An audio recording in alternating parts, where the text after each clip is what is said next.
Not going to negotiate now by Lachlan Markay of the Washington Free Beacon. Lachlan, I want to talk about Shutdown Theater, but are you surprised? I thought maybe today's meeting was supposed to begin, a process of talking. Yeah, it looked like there might be some cracks in the Dem ranks going into or going out of today, I should say. But yeah, we're headed into day 3, so we'll see how it goes. But this appears to have no end in sight at this point. Now, levels of absurdity are everywhere as the president personally manages the shutdown of silly things. And the Claude Moore Farm, about which I had never heard until I read your story in the Washington Free Beacon, deserves its day in the sun. Tell people about it. Sure. So this is a farm in Northern Virginia, and it's one of these places that reenacts 18th century America, where, there are a lot of school field trips that go and so on. Now, it's located on federal land, so the National Park Service has jurisdiction, but it doesn't actually get any funding from taxpayers through the federal government.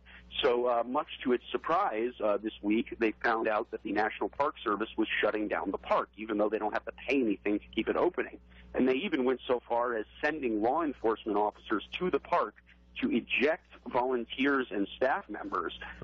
So one of those employees sent out a release today, just absolutely livid, saying she had never seen National Park Service representatives that were, in her words, as vindictive as these people were. In 1980, Friends of Turkey Farm raised $500,000 to endow the farm, and they negotiated a 30-year no-fee lease. It operates with absolutely no federal money, done by volunteers.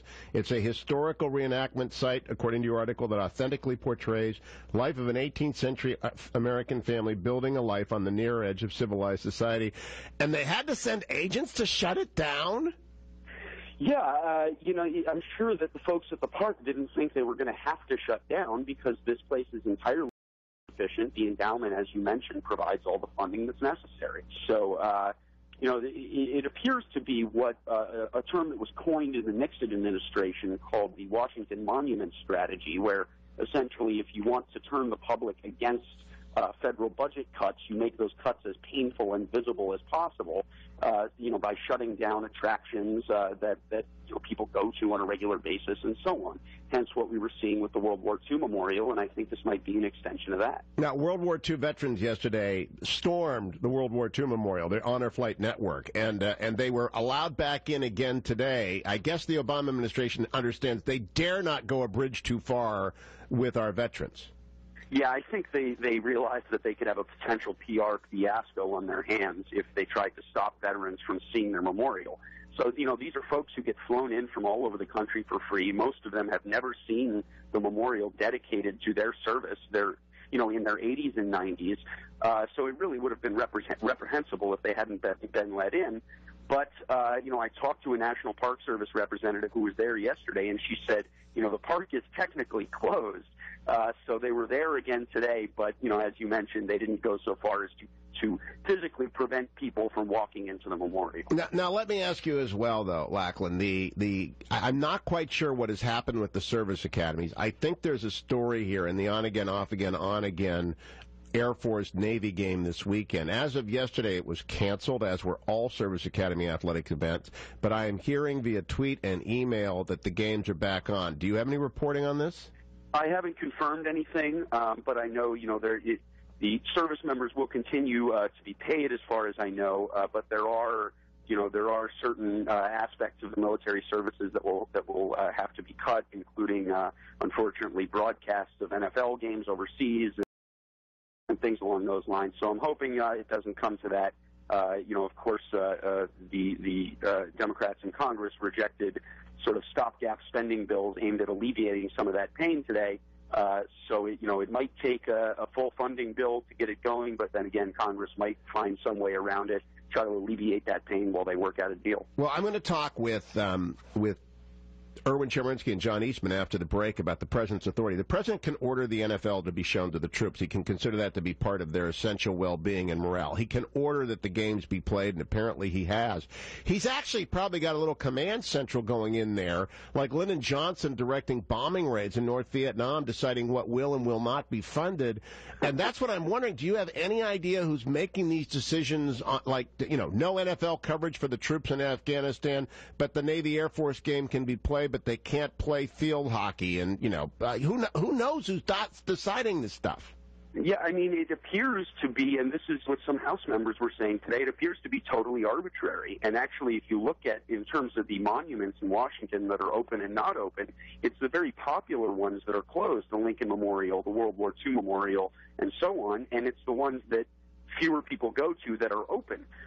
So, you don't want to read too much into the hearts and minds of the people making these decisions, but it's hard to avoid the conclusion that, as I mentioned, that this Washington monument strategy is being employed, and with the president going on television today and telling Wall Street, you should be worried, it bolsters his political hands to make this a more dire situation than it is. I also have to play for you Harry Reid talking with Dana Bash, in case someone just tuned in and they've missed it. Cut number 3. You all talked about children with cancer unable to go to clinical trials. The House is presumably going to pass a bill that funds at least the NIH. Given what you said, will you pass that? And if not, aren't you playing the same political games that Republicans are? Listen, Senator Durbin explained that very well. And he did it here, he did it on the floor earlier, as did Senator Schumer. And it's this. What right do they have to pick and choose what part of government is going to be funded? It's obvious what's going on here. You talk about reckless and irresponsible. Wow. What this is all about is Obamacare. They are obsessed. I don't know what other word I can use. They are obsessed with this Obamacare thing. It's working now, and it'll continue to work, and people will love it even more than they do now by far. So they have no right to pick and choose. But if you can help one child who has cancer, why wouldn't you do it? Listen. Is that Head Start Mom? Why pick one against the other? Why would we want to do that? I have 1,100 people at Nellis Air Force Base that are sitting home. They have a few problems of their own. This is to have someone of your intelligence suggest such a thing. Maybe means you're irresponsible. Lachlan, what did you make of that? That's truly one of the more astonishing moments. Basically, the only answer is our political goals are more important than these sick kids. Where to even begin with that? I'm willing to extend Harry Reid the benefit of the doubt that he wasn't saying we don't care about sick children. But, this was the guy who was taken to the Senate floor during the election last year and lambasting Mitt Romney for supposedly paying no income taxes with absolutely zero evidence of that. So he's no stranger to unfounded political attacks, and it's pretty rich to hear him, heaping it on Republicans for this supposedly unfounded attack. But, the really scandalous part of that, I thought, was him saying, well, who is the House to decide what parts of government should and should not be funded? Well, that's exactly the House's role. They control the purse strings, spending bills. That's what they were created. It's called Article 1 of the Constitution. Lachlan Markay from the Washington Free Beacon. Thank you. Come back again. Irwin and John, the smart guys, are next on the Hugh Hewitt Show. We'll find out who's